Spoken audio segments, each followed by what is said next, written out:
Bueno, me llamo Jules Julio Falqué, soy francesa, feminista, lesbiana, socióloga, docente, investigadora, activista de varios grupos, de varios periodos, pero sobre todo es sobre cómo el neoliberalismo ahora se está imponiendo.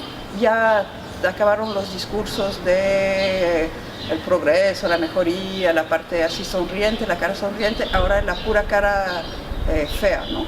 Y de la imposición y de la violencia para imponer las medidas neoliberales, que ya nadie cree en ellas, nadie las quiere, pero sí las imponen a punta de cañones, de guerra, de violencias diversas, policíacas, etc.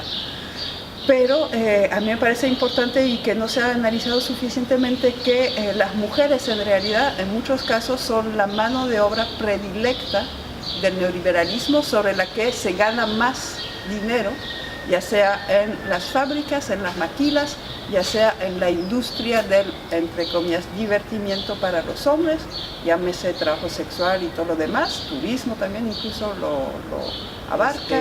Y eso estoy intentando, digamos, contrarrestar un poco la mirada de que esa violencia se da porque las mujeres son vulnerables o por la misoginia, y ver una cosa mucho más estructural, mucho más materialista, digamos, detrás de esa violencia, no por pobrecitas, sino por mano de obra central, y no por misoginia, sino por intereses económicos, materiales, ¿no?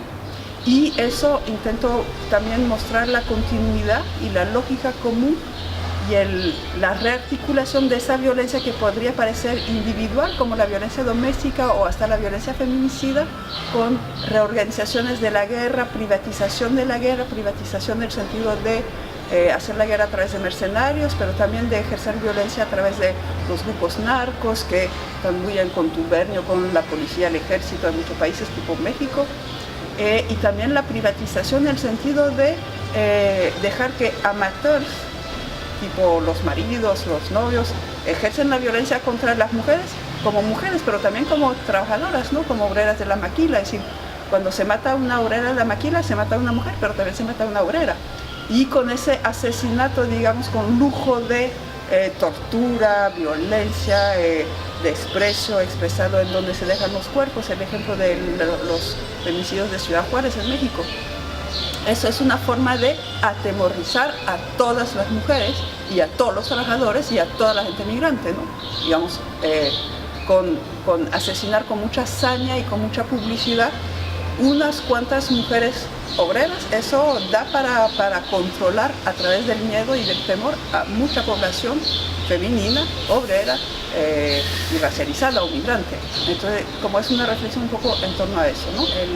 Ahí están muy en la delantera algunas mujeres y feministas indígenas que trabajan lo que llaman el feminismo comunitario, en donde ellas ponen por delante la lucha conjunta de defensa del territorio tierra y del territorio cuerpo. Y eso es una enseñanza muy valiosa y muy fuerte para el feminismo, pero también para los movimientos ambientalistas y también para los movimientos indígenas, y de manera general para los movimientos que luchan en contra de las transnacionales mineras, que son como la punta de lanza del neoliberalismo, ¿no? El análisis de Pax Neoliberalia lo hago como lesbiana feminista, y una de las cosas que me parece importante como lesbiana feminista, y yo no separo las dos cosas, es precisamente visibilizar el papel en todo ese proceso que hablé, y por ejemplo en el caso de Guatemala, de varias mujeres lesbianas dentro de la lucha para visibilizar las violencias sexuales durante la guerra, en las luchas ahora contra las transnacionales mineras y en muchas luchas en realidad. Entonces, eso por un lado, ¿no? Es una presencia, y aunque no lo hagan formalmente tal vez como lesbianas, porque sabemos que muchas veces nos rechazan y eso supuestamente da una mala imagen, no sé qué, pero ahí están. De hecho, quienes lo hacen, pues muchas son lesbianas, ¿no? No todas, pero... Y por otro lado, me parece muy importante también visibilizar eso hacia precisamente las demás lesbianas que tal vez, o los demás gays, LGBTQI, que estén únicamente en una reivindicación identitaria, que a mí me parece totalmente insuficiente, obviamente.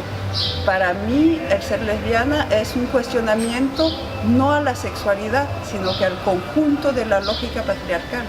Y como feminista también, yo creo que no podemos cuestionar las lógicas patriarcales sin cuestionar las lógicas racistas y capitalistas, porque yo creo profundamente y analizo, digamos, más allá de la creencia, analizo con muchas feministas, por ejemplo, negras de Estados Unidos y ahora feministas decoloniales de aquí del continente y así muchas, que las relaciones de poder estructurales están totalmente imbricadas, no se pueden separar, se co-construyen y actúan en conjunto, digamos.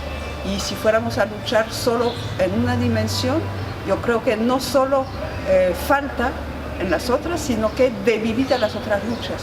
Muchas veces, y ahora además la estrategia en parte del neoliberalismo es jugar unos en contra de otros o unas en contra de otras. Por ejemplo, pretender que va a defender los derechos de las mujeres en contra de costumbres retrógradas de grupos indígenas, supuestamente, o en contra de el conservadurismo de los migrantes, por ejemplo.